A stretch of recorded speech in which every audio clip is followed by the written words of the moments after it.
Break के बाद आप सभी का स्वागत है। बात करेंगे मौत के सायरन को लेकर। गर्मियों की शांत शुरुआत के बाद अटलांटिक रीजन में जल्द ही साल का पहला विनाशकारी समुद्री तूफान एरीन अपना असर दिखाने के लिए तैयार है।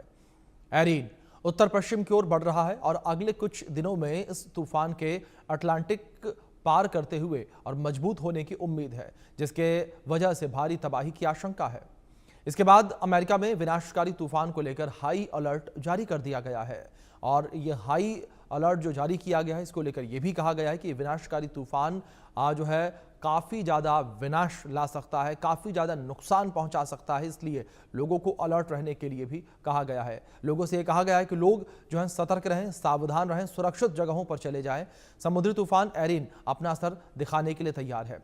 एरीन उत्तर पश्चिम की ओर बढ़ रहा है और अगले कुछ दिनों में इस तूफान के अटलांटिक पार करते हुए और मजबूत होने की भी उम्मीद जताई गई है, जिससे भारी तबाही की आशंका लगातार जताई जा रही है। आप इसी विषय पर रिपोर्ट देखिए।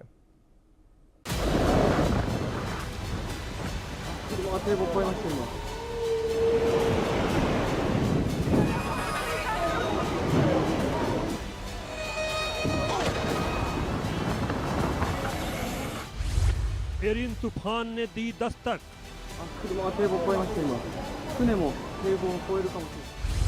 बुलेट की रफ्तार से आ रही है तबाही।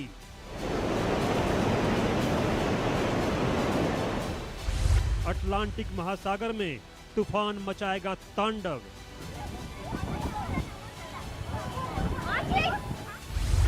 सब कुछ तहस नहस कर देगा ये विनाशकारी तूफान। अटलांटिक महासागर से उठे विनाशकारी तूफान एरीन ने पूरी रफ्तार पकड़ ली है। अगले कुछ दिनों में इसके एक बड़ा तूफान बनने की आशंका जाहिर की जा रही है।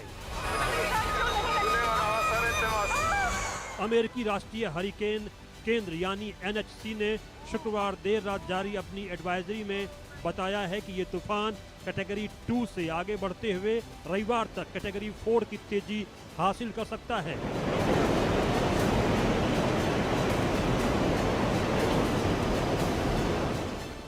NHC के मुताबिक तूफान एरीन लीवार्ड आइलैंड्स के उत्तर से गुजर रहा है और इसके चलते Anguilla, Saint Martin, Saint Barthelemy, Saba, Saint Eustatius और सेंट मार्टिन जैसे इलाकों में अगले 24 घंटे में भयंकर हालात पैदा हो सकते हैं। आपको बता दें कि मौसम वैज्ञानिकों ने इस खतरे को पहले ही भांप लिया था, क्योंकि शुक्रवार को रात में तूफान की रफ्तार 85 मील प्रति घंटा दर्ज की गई थी, जो रात 11 बजे तक बढ़कर 100 मील यानी 160 किलोमीटर प्रति घंटा तक पहुंच गई।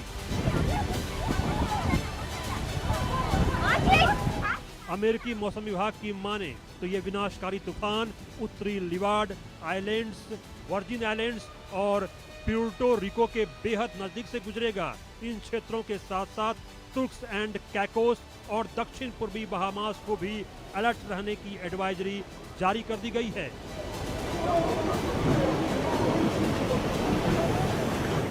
मौसम वैज्ञानिकों का कहना है कि फिलहाल तूफान अमेरिका के दक्षिण फ्लोरिडा से काफी दूर रहेगा और इसके वहां टकराने की संभावना बेहद कम है, लेकिन फ्लोरिडा से लेकर न्यू इंग्लैंड और अटलांटिक कनाडा तक के समंदर के किनारे तेज लहरें और खतरनाक रीप करंट्स देखने को मिल सकते हैं।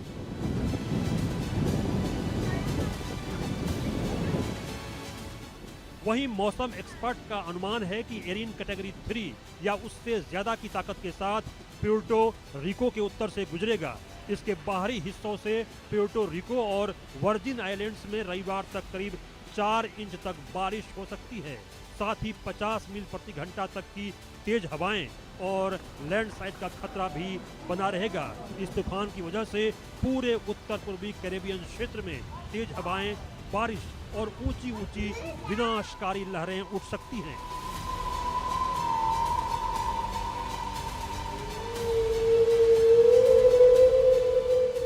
अटलांटिक तूफान सीजन का चरम सितंबर में होता है। इस बार अमेरिकी राष्ट्रीय महासागरीय और वायुमंडलीय प्रशासन ने इस साल अटलांटिक तूफानी मौसम को सामान्य से ज्यादा एक्टिव बताया है। अनुमान है कि इस साल अटलांटिक महासागर में 19 तूफानों के बनने की 60% संभावना है। जिनमें से कुछ बेहद विनाशकारी साबित हो सकते हैं। 5 से ज्यादा तूफान भयंकर और तबाही वाले हरिकेन में बदल सकते हैं।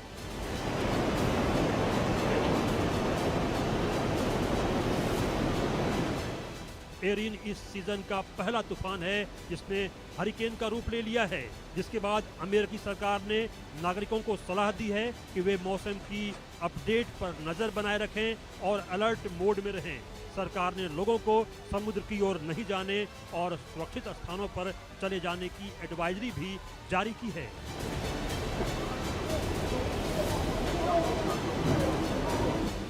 Bureau report, India news. बात करेंगे पाकिस्तान में पानी से प्रलय की।